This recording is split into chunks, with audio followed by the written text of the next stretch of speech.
Rejoignez dès à présent la grande famille des abonnés de votre chaîne Sika TV sur les réseaux sociaux. Sika TV, le vrai visage de l'actualité en Afrique, est en direct et en replay sur YouTube. Abonnez-vous et cliquez sur la cloche de notification pour ne rien rater. Nous sommes également présents sur Facebook et sur Twitter.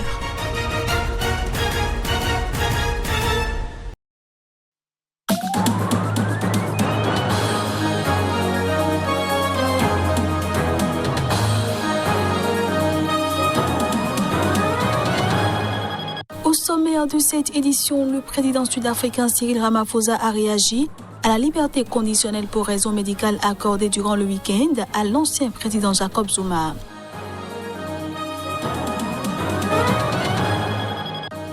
En Guinée, Cellou Dalein Diallo, leader du parti de l'opposition l'Union des forces démocratiques de Guinée, a exprimé son soutien à la junte militaire qui a renversé le président Alpha Condé.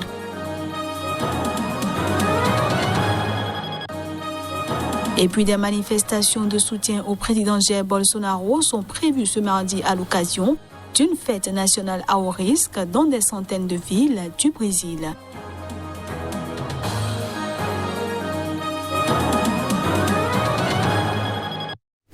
Voilà pour les titres. À toutes et à tous, bienvenue. Carlos Villanova a remporté la présidentielle à Sao Tomé et Principe. Il a remporté 57,54% des suffrages selon les résultats officiels provisoires du scrutin de ce dimanche.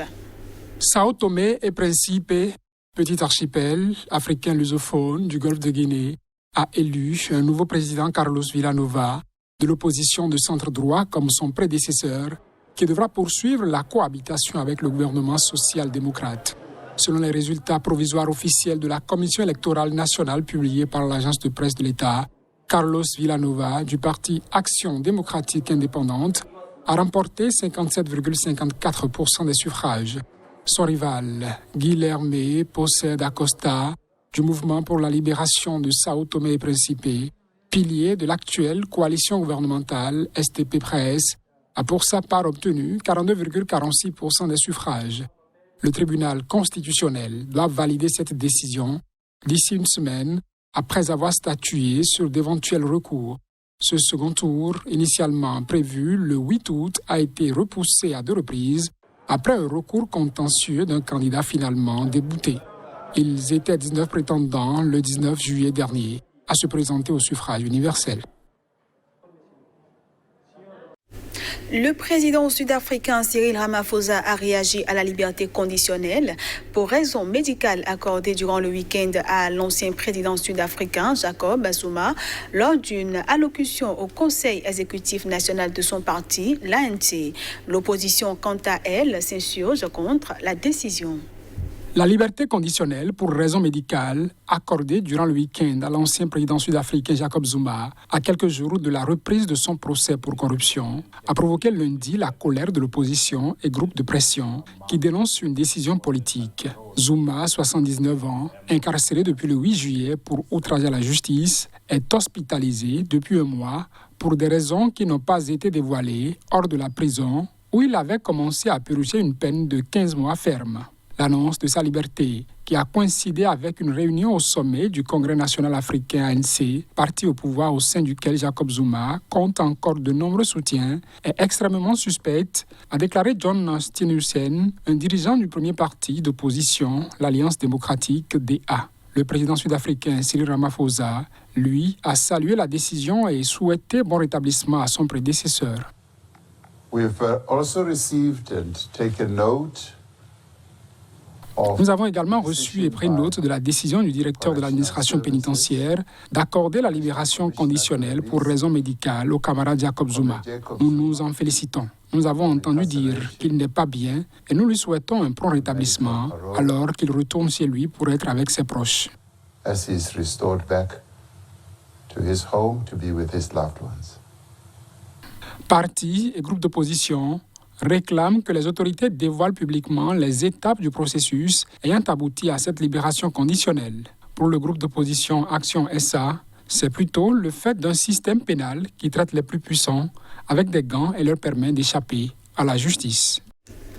Dans un communiqué lu à la télévision nationale guinéenne, les poutistes ont annoncé la libération prochaine des détenus politiques.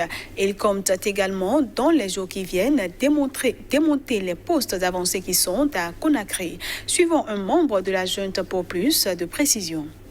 Le président du Conseil national du redressement et le développement a instruit le secrétaire général du ministère de la Justice ces jours de se mettre en rapport avec le parquet général, l'administration pénitentiaire et les avocats afin de faire une analyse approfondie du dossier des détenus politiques pour leur libération dans un meilleur délai. Il a aussi ordonné aux commandants des unités de la capitale de prendre toutes les dispositions pour démonter les PA à partir de 6 heures à compter de demain jusqu'à nouvel ordre. Parlons toujours de la Guinée. Cellou Dalein Diallo, leader du parti de l'opposition guinéenne l'Union des forces démocratiques de Guinée et de la coalition de l'opposition, l'Alliance nationale pour l'alternance démocratique, a exprimé son soutien à la junte militaire qui a renversé le président Alpha Condé. On le suit. Le CNRD peut compter sur le soutien de l'ANAT dans l'effort qui vise à construire une démocratie apaisée dans notre pays. C'est l'occasion de rendre hommage à tous les Guinéens, de l'intérieur comme de l'extérieur, dont la mobilisation a contribué à la chute de cette dictature et d'honorer la mémoire de ceux qui ont consenti le sacrifice ultime pour l'avènement du 5 septembre 2021. L'ANAT exhorte le CNRD à inscrire dans ses responsabilités prioritaires la mise en place d'institutions légitimes et démocratiques capables de mettre en œuvre les réformes pouvant conduire rapidement le pays à la réconciliation nationale et à l'instauration de l'État de droit. L'actualité, c'est également le groupe des ambassadeurs du G7 en Tunisie qui a appelé ce lundi à la nomination urgente d'un chef de gouvernement et à la reprise des activités du Parlement tunisien. Rappelons que le président Kaïs Saïed a invoqué un article de la Constitution qui envisage des mesures exceptionnelles en cas de péril imminent à la sécurité nationale pour s'octroyer fin juillet les pleins pouvoirs. Les ambassadeurs du G7 en Tunisie ont souligné le besoin urgent de nommer un nouveau chef de gouvernement en remplacement de Hichem Mechichi, limogé le 25 juillet par Saïed. Nous appelons à un retour rapide à un ordre constitutionnel dans lequel un parlement élu joue un rôle important, a précisé ce groupe des grandes puissances dans un communiqué commun. Un nouveau Premier ministre aura la tâche de former un gouvernement capable de faire face aux crises économiques et sanitaires immédiates auxquelles la Tunisie est confrontée.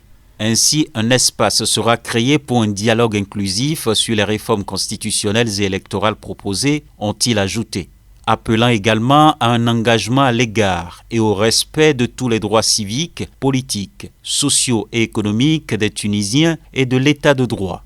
Le G7 a demandé au président de donner une idée claire de la voie à suivre qui réponde aux besoins du peuple tunisien. Depuis son coup de force, Kaïs Saïed n'a toujours pas nommé de Premier ministre, ni dévoilé sa feuille de route réclamée par plusieurs partis politiques et organisations de la société civile. Sa décision a été qualifiée de coup de force par certains juristes et ses adversaires politiques, en particulier le parti d'inspiration islamiste Ennahda, principale force au Parlement. Le 25 août, il a prolongé jusqu'à nouvel ordre le gel du Parlement, sans prendre depuis cette date d'autres mesures. Le G7 regroupe l'Allemagne, le Canada, les États-Unis, la France, l'Italie, le Japon et le Royaume-Uni. La journée de ce mardi promet d'être tendue avec des manifestations dans tout le pays et aura valeur de test pour la capacité du président Jair Bolsonaro à remobiliser ses troupes en pleine crise institutionnelle. Ce mardi, d'importants dispositifs de sécurité seront en place dans les grandes villes du pays pour la célébration de l'indépendance, notamment à Sao Paulo et Brasilia, afin d'éviter tout débordement, des manifestations anti-Bolsonaro étant également prévues. Le moment est venu de dire que vous n'acceptez pas que quiconque à Brasilia vous impose sa volonté, a lancé le chef de l'État lors d'un discours la semaine dernière. Une allusion aux juges de la Cour suprême contre lesquels il est en guerre depuis des semaines. Ils ont en effet ouvert plusieurs enquêtes contre lui et son entourage, notamment pour dissémination de fausses informations. Vendredi, le dirigeant d'extrême droite est allé plus loin en affirmant que les manifestations de soutien à son gouvernement serviraient d'ultimatum pour les juges de la Haute Cour avant d'évoquer le lendemain la possibilité d'une rupture institutionnelle. Pour la fête de l'indépendance, Jair Bolsonaro voit les choses en grand. Il compte être présent auprès des manifestants non seulement à Brasilia le matin, mais aussi l'après-midi à Sao Paulo, à 1000 km de là, où il espère rassembler plus de 2 millions de personnes. En cas de succès, Bolsonaro s'offrira une démonstration de force qui peut lui donner plus de marge de manœuvre et un nouvel élan en vue de la présidentielle de 2022, pour laquelle il est donné largement perdant face à l'ex-président de gauche, Luiz Inácio Lula da Silva. Et c'est sur cette dernière information que prend fin cette édition, que je vous remercie d'avoir suivi. L'information continue sur Sika TV.